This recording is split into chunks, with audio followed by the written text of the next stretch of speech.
चलो चलते हैं. No, that's what when I also came out there, I was surprised to see इतने सारे लोग थे यहाँ पे. पर Sundays usually लोग निकलते नहीं हैं. This is ma'am the love they have for you.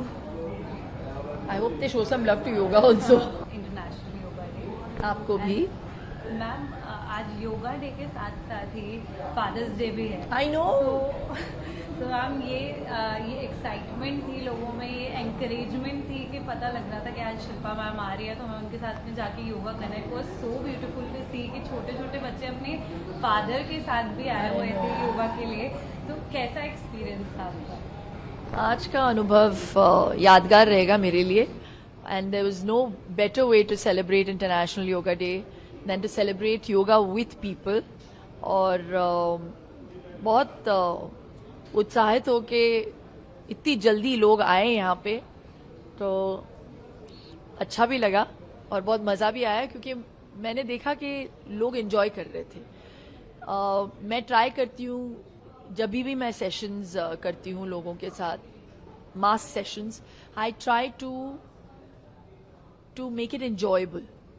तो बहुत मजाक मस्ती, keeping the technique in mind. तो आज भी उसी चीज़ को ध्यान में रख के मैंने सोचा कि I wanted to introduce it to जो 3 साल के बच्चे भी थे यहाँ पे.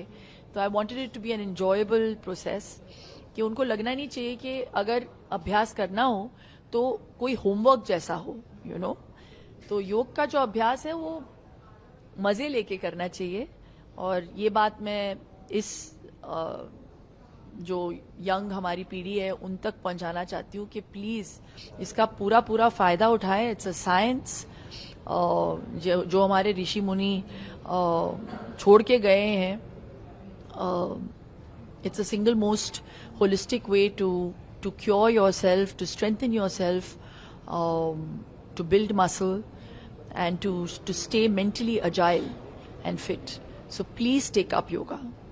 मैम योगा के जो है अगर यंगर जनरेशन में भी देखी जाए तो ज़्यादातर लोगों का ये डेफिनेशन होती है कि योगा इज़ अ मीडियम जिससे हम वेट लूज कर सकते हैं, या फिर उस ड्रेस में अगर दोबारा फिट होना है तो योगा करना स्टार्ट करते हैं. शिल्पा मैम को देखो, ऐसा होना है. बट मैम आप ओवर 2 decades से आप yoga practice 25. Over 2 decades. So ma'am मैं आपसे पूछना चाहूँगी, how has your definition of yoga change from the day you started to now? That's a very interesting question.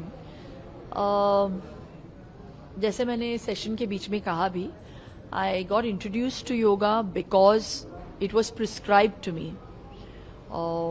I suffered with a spondylosis issue, so मेरे physio ने कहा कि आप ये आसन करो. उसके बाद मैंने योगा टीचर को हायर किया, फिर मैंने दूसरे आसन भी किए. तब जब मैंने किया तो शायद इम्पोर्टेंस समझा नहीं मैंने, and I didn't completely realize the benefits. Then when I got deeper into yoga, I realized that एक बदलाव सा देखा मैंने अपने दृष्टिकोण में. It changes the way you see things, your perspective on life. It makes you more aware, and it's a journey of self-discovery, truly. तो मैंने बहुत सारी चीज़ें रियलाइज़ की.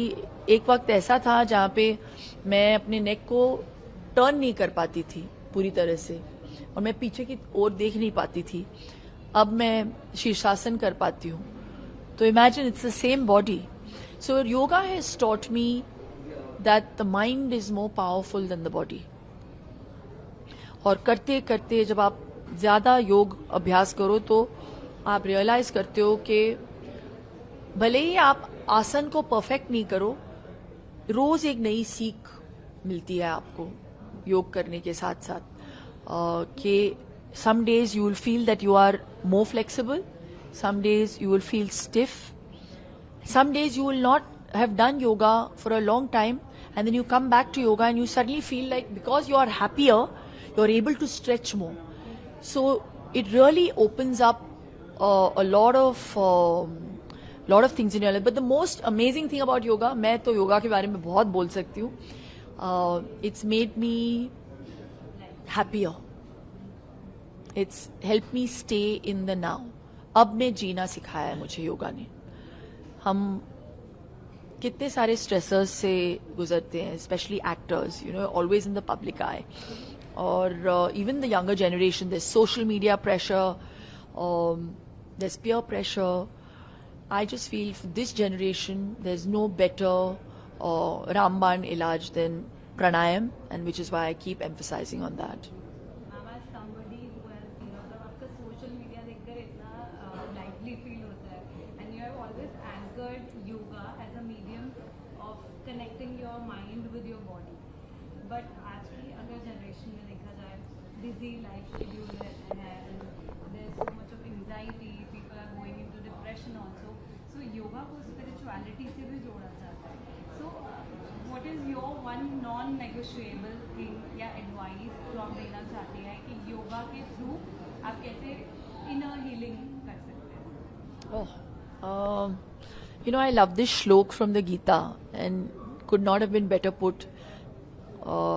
जब कृष्णा ने कहा कि बंधुरात्मत मनस्तस्य येनात्मेवात् मनाजितः अनाथ मनस्तु शत्रुत्वे वर्तेतात मैव शत्रुवत, which means that it's the sixth shlok in the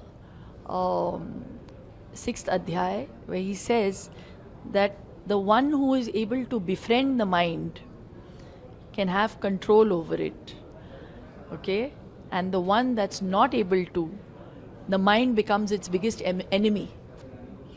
तो माइंड को befriend करो और प्राणायाम करो, and there is no better way to have pran pe ayam.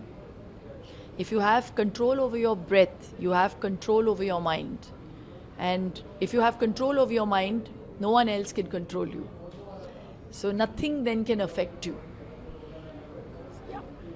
Last question for all the new moms. New moms जो है, yoga goes from your pregnancy days to your postpartum, क्योंकि postpartum में बहुत cardio and heavy weightlifting Absolutely, is not yeah. allowed, especially अगर C-section है. So ma'am, yoga कैसे उनकी help करता है जब ऐसा vulnerable time है, जब आप अपनी body से disconnected feel कर रहे हैं? So how yoga helps you in that? Oh my God, pranayam again. I mean, there are a lot of moms who go through postpartum depression, and it's about balance, right?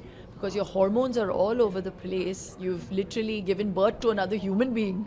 तो आप ज़्यादा heavy exercising कर नहीं पाते उस वक्त, especially like you said, जो C-section कर लेते हैं. So then I just feel for them, तो 100% they should do breathing, and there's no better way than to come back to your original weight. Even I did it the same way. मेरे वियान के birth के बाद तो I had put on 32 kilos.